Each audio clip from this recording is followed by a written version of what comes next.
حرم کا چہرہ بالکل زرد پڑ چکا تھا، مسلسل رونے کی وجہ سے اس کی آنکھیں سوج گئی تھیں۔ میر نے ہاتھ بڑھا کر اس کی آنکھوں کو سہلایا تھا۔ حرم کے ہونٹوں پر اپنی درندگی کے نشانات دیکھ وہ اس پر اپنے لب رکھ گیا تھا۔ وہ اس کے چہرے کے ایک ایک نقش کو اپنے ہونٹوں سے چھوتا اپنی جانب سے دی گئی اس اذیت کا مداوع کر رہا تھا۔ حرم شیخ، تم خود اپنی دشمن ہو، تم نے خود مجھے واپس اپنے مقابل آنے پر مجبور کیا ہے۔ تم اچھے سے جانتی تھی کہ اگر تم یوں دنیا والوں کے سامنے اپنی نمائش کرواؤ گی تو میں خود کو یوں سامنے آنے سے نہیں روک پاؤں گا۔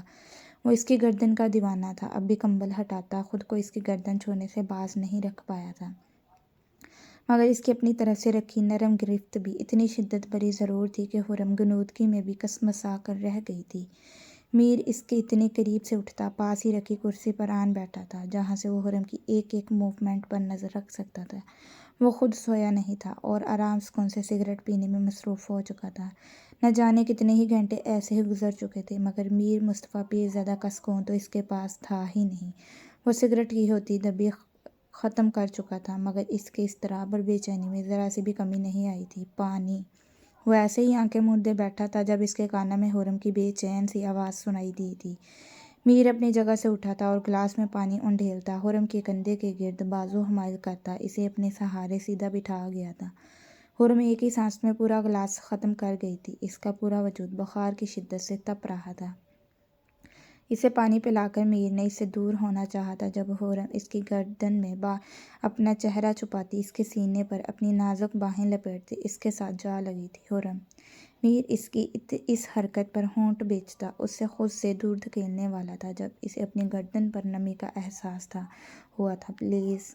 حرم کے ہونٹوں سے فریاد کی صورت یہ ایک لفظ نکلا تھا۔ وہ دونوں جانتے تھے کہ ان کے درمیان فاصلوں کے کتنے بڑے سمندر کھڑے تھے جو نہ کبھی سوکھ سکتے تھے اور نہ وہ دونوں اس میں سے راستہ بنا کر اپنی دوریاں ختم کر سکتے تھے۔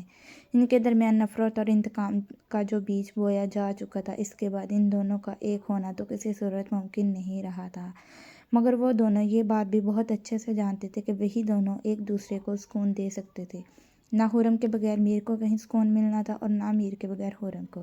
نہ جانے کیوں اس لمحے ہیر مصطفیٰ پیرزادہ حرم شیخ کو خود سے دور نہیں جھٹک پایا تھا اور اسے اپنی باہوں میں سمیٹتا نیم دراز ہو چکا تھا۔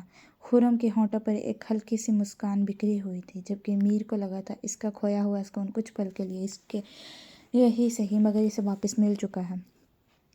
اناویہ کا کوئی ارادہ نہیں تھا یوں دلہن بن کر شاہویر سلطان کی سیج پر بیٹھ کر اس کا انتظار کرنے کا۔ ویسے بھی اتنی دیر اس ہیوی ڈریس، جیولری اور میک اپ کے ساتھ بیٹھتے اس کی ہمت بالکل جواب دے چکی تھی۔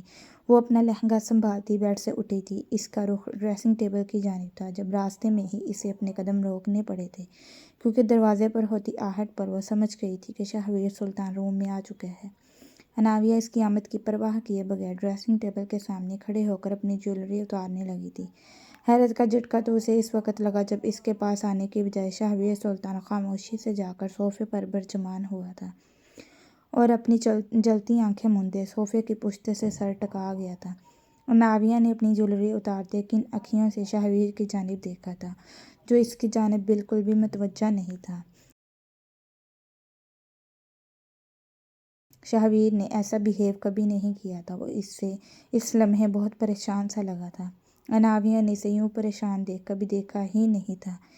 وہ پریشان ہونا نہیں دوسروں کو کرنا جانتا تھا۔ وہ اپنی جیولری اتار چکی تھی، خود پر ضبط نہیں رکھ پاتے وہ آخرکار دل کے ہاتھوں مجبور شاہویر کی جانب بڑھی تھی۔ کیا ہوا؟ اتنی جلدی پچھتانے لگے مجھ سے شادی کر کے؟ اناویہ اس کے قریب آن کھڑی ہوتی طنزیہ لہجے میں بولی، جبکہ اس کے لہجے میں موجود تشویش اور فکر شاہویر بند آنکھوں سے بھی محسوس کر پایا تھا۔ اس نے بنا کچھ بولے آنکھیں کھولی تھیں اور اس کی لال انگارہ آنکھیں دیکھ اناویہ منجمد ہوئی تھی۔ اس سے پہلے کہ وہ کچھ بولتی شاہویر اس کا بازو تھام کر اسے اپنے اوپر گرا گیا تھا۔ وہ صوفے پر نیم دراز تھا۔ اس کے کھینچنے کی وجہ سے اناویہ سیدھی اس کے سینے پر آ گری تھی۔ کیا تم بنا طنز کیے اور بنا لڑے مجھ سے کوئی بات نہیں کر سکتی؟ شاہویر سلطان کا لہجہ اور انداز بتا رہا تھا کہ ضرور اسے کچھ ہوا ہے۔ نہیں۔ اناویہ اس کے حصار سے نکلنے کی کوشش کرتی نفی میں سر ہلاتے بولی، جب شاہویر ہاتھ بڑھا کر دوپٹے کے بوجھ سے اس کے نازک وجود کو آزاد کرتا اسے صوفے پر گراتے اس پر جھکا تھا۔ اس دنیا میں ہر انسان کے لیے تمہارے دل میں نرم گوشہ موجود ہے۔ تم سب کی بڑی بڑی خطائیں معاف کر دیتی ہو، مگر میرے لیے تمہارا دل اتنا سخت کیوں ہے؟ کیوں آخر باقی تمام لوگوں کے جرم کی سزا مجھے بھگتنی پڑتی ہے؟ کیا تمہیں کبھی رحم نہیں آتا مجھ پر؟ شہابیر اس کے بالوں کے پن سے آزاد کرتا ان میں اپنا چہرہ چھپائے بولا تھا، کیونکہ جب اپنی گردن سے ٹکراتے اس کے ہونٹ کا لمس محسوس کرتے اناویہ کی سانسیں تیز ہوئی تھی، کیونکہ تم ہمدردی کے بالکل بھی قابل نہیں شہابیر سلطان۔ اناویہ جو ہمدردی محسوس کرتی اس کے قریب آئی تھی، اب اس چال باز انسان کے بدلتے تیور دیکھ وہ پوری طرح سے گھبرا چکی تھی۔ بالکل، میرے بھی خیالات تمہارے لیے سیم ایسے ہی ہیں اناویہ شہابیر سلطان، اس لیے آج میں تم سے بالکل کوئی ہمدردی نہیں چاہوں گا۔ شہابیر کا لہجہ اب کی بار کافی سرد و سپاٹ ہوا تھا، وہ اپنے ہونٹ اناویہ کی گردن پر سخت کرتا اسے اپنی باہوں میں اٹھائے بیڈ کی جانب بڑھ گیا تھا، جبکہ اس کے خطرناک تیور دیکھ اناویہ کا پورا وجود کانپ اٹھا تھا۔ اس نے شہابیر کے حصار سے نکلنا چاہا تھا، مگر شہابیر کی گرفت آج اس کے ارادوں کی طرح بہت مضبوط تھی۔ محمل فہمان کے روم تک پہنچا دی گئی تھی، مگر وہ مغرور انسان اسے رخصت کروا کر خود نہ جانے اپنی کون سی معاملہ سدھارنے نکل پڑا تھا۔ مگر محمل نے اس بات پر بھی اللہ کا شکر ادا کیا تھا کہ اسے اس طرح دلہنپے میں اس رومانوی جگہ پر فہمان کا سامنا نہیں کرنا پڑا تھا۔ وہ ڈریس چینج کرتی سادہ سی بلیک کلر کی نائٹی میں ملبوس بیڈ پر آن لیتی تھی، مگر دھیان پوری طرح فہمان کبیر کی جانب ہی تھا۔ جب اچانک اس کا موبائل بجا تھا، تبریز کا نمبر دیکھ اس نے فوراً کال پک کی تھی۔ محمل، تم جانتی ہو ہماری دوستی کتنی پرانی اور بے لوث ہے، اور میں تم سے کتنی زیادہ محبت کرتا ہوں۔ فہمان کبیر خان ایک بہت بڑی چال کے ساتھ تمہاری زندگی میں داخل ہوا ہے، کیونکہ اسے تم سے بہت زیادہ فائدہ ہے، مگر تم فکر مت کرو، میں تمہیں اس کے ہاتھوں استعمال نہیں ہونے دوں گا۔ تم وہی کرنا جو میں تمہیں کہوں گا، پھر دیکھنا تم کتنی جلدی سے خود کو اس فہمان کے چنگل سے نکال لو گی۔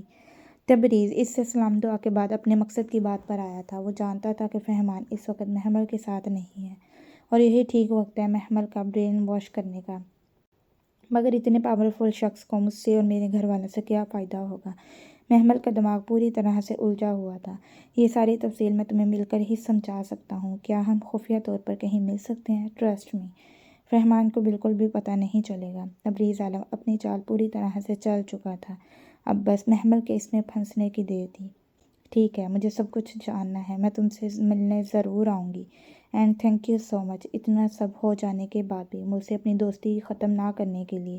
محمل کی بات سن کر تبریز عالم کے چہرے پر مکروہ ہنسی کھیل گئی تھی۔